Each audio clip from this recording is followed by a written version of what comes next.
Sunday, the drums. There's lots of drums on this. Drum time. 2 drum kits here. You can't really hear it necessarily, but you'll notice as the song goes on that there's toms going and there's also hi-hats playing at the same time. So we had fun with this. Matt playing one kit and me playing another kit. This is another favourite of mine on the record. I think this is one of the most successful ones. It's got a lovely lilting kind of. There's almost like a resignation to it, but a triumph with it. It's kind of saying, you know, we don't have perfect lives. We don't, you know, our lives aren't like, you know, movies.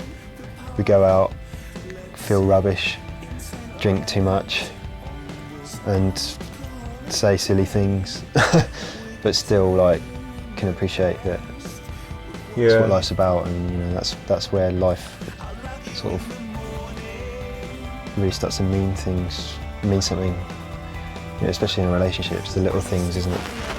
But this is like a love, it's the big love song, isn't it? It's the only real kind of positive, you know, love message on the record, really. Everything else is so distrustful and so critical of, you know, modern interactions. But this is the one song that's showing, the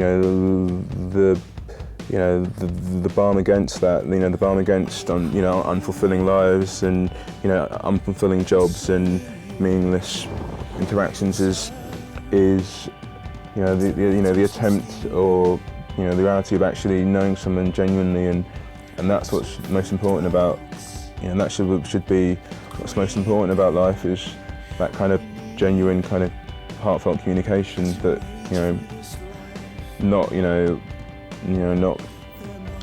shopping or drinking or taking drugs or sleeping around. Just, you know, that's what the focus should be in living. It's a note of hope. I think it was a case of sort of having this as the final track in a way. Yeah. Just because of that note of hope to finish on. But we have something to trumpet, which comes after this. You know, how did for you the theme, which is obviously the title of the record, how did, when you came to, you know, coming up with lyrics for songs like this, were you mindful of the theme? You presumably always mindful of the theme, or did you feel like I've got room to sort of stray away from it and bring in kind of stuff that you maybe were working on before you had like a theme in mind?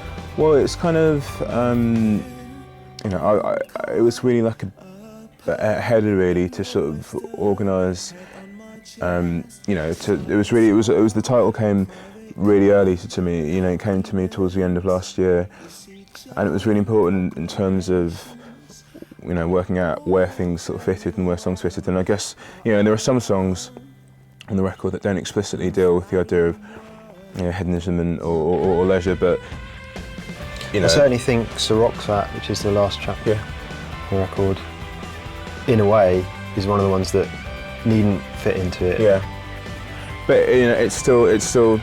I think the point with the record for me was that it was an attempt to discuss why so much of the modern experience, so much of how people enjoy themselves now seems to be about trying to get away from a sense of realisation, and, you know, and riffs, you know, Soroxat or SRXT, you know, the character isn't in the city. He's decided that, you know, that he's had enough. That, you know, is walking away from life.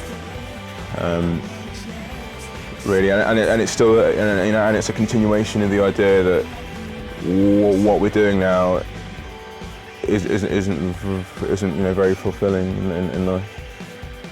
I think that's kind of a nice way to sort of, it's almost like the exception that proves the rule, isn't it? Sorry? It's the exception that proves the rule, that for it to work as a theme, you have to have something that ends it, that puts a lid on it and says, like, it's not all about this, it's about looking back at it almost, isn't it?